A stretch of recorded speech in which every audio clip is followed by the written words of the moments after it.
Everton's mini-unbeaten run continues, albeit not quite in the way they would have hoped. On Saturday, David Moyes' men were held to a goalless draw by Aston Villa at Hill Dickinson Stadium, neither team ever looking particularly likely to make the breakthrough. Nevertheless, this means the Toffees are still yet to lose or even concede a goal at their new home at Bramley-Moore Dock, beating both Brighton in the Premier League and Mansfield in the EFL Cup on Merseyside so far. The 3-2 victory over Wolves at Molineux a fortnight ago underlined the array of exciting, attacking midfielders and wingers at Moyes' disposal. But this team could have been even more frightening had they not sold a phenomenal center forward. Jack Grealish did not take long to rediscover his best form after joining Everton on loan from Manchester City. Having bagged a pair of assists during the victories over Brighton and Wolves, the England international leads the way in the division in that regard, albeit at this early stage. Nevertheless, as recognition, he was named Premier League Player of the Month for the very first time in August, with Patrick Boylan of The Athletic describing his impact as instantaneous, labeling him a symbol of hope for success star supporters.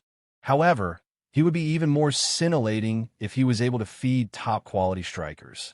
Beto scored against both Mansfield and Wolves last month, but Thierno Barry is yet to get off the mark since arriving for Villarreal for £27 million, having bagged 11 La Liga goals during his solitary season with the Yellow Submarine. Thus, the Frenchman could certainly come good, while Beto has proven what he can do, scoring 7 Premier League goals after Moyes' reappointment in January. But just how much would Grealish have enjoyed playing with a forgotten Everton forward? Back in the summer of 2019, Everton signed a striker by the name of Moise Kean for around £25 million from Juventus, but suffice to say, he did not leave much of a lasting impression at Goodison. The striker scored just 4 goals in 39 appearances for the Toffees, on target in the Premier League against Newcastle and Bournemouth, while also netting during EFL Cup victories over Salford and Fleetwood.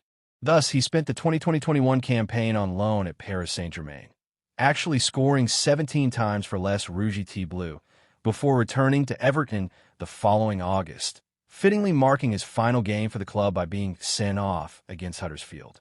Your star player or biggest flop has left the club, but what are they doing in the present day? This article is part of Football Fancast Where They Now series. Soon after, he rejoined Juventus on a 2-year loan deal, with La Vecchia Signora paying around £28 million to eventually make the move permanent.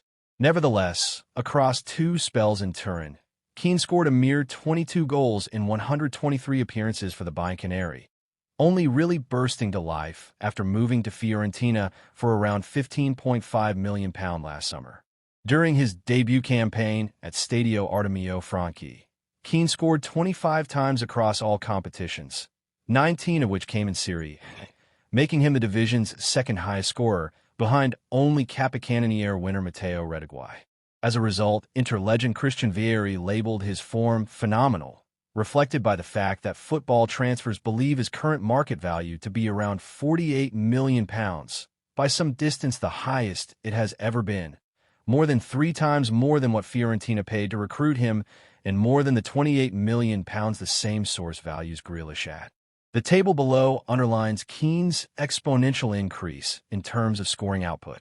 As the table documents, it is quite the turnaround for Kean, having scored no goals in one season before bagging 25 in the next, having only ever managed more than 8 in a campaign once beforehand. His form has caught the eye of both recent Italy managers, first Luciano Spalletti and subsequently the newly appointed Gennaro Gattuso. Before the start of this year, Kean had scored just 1 international goal since September 2021.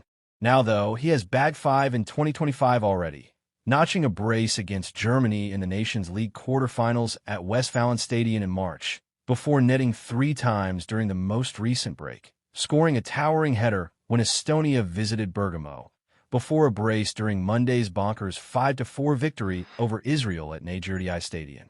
So, while no one at Everton could have forecast how good Kean would become, he is proof that development and progress are not linear. But just imagine the Blues had a striker capable of scoring 25 goals a season, and how good he would be in tandem with Grealish.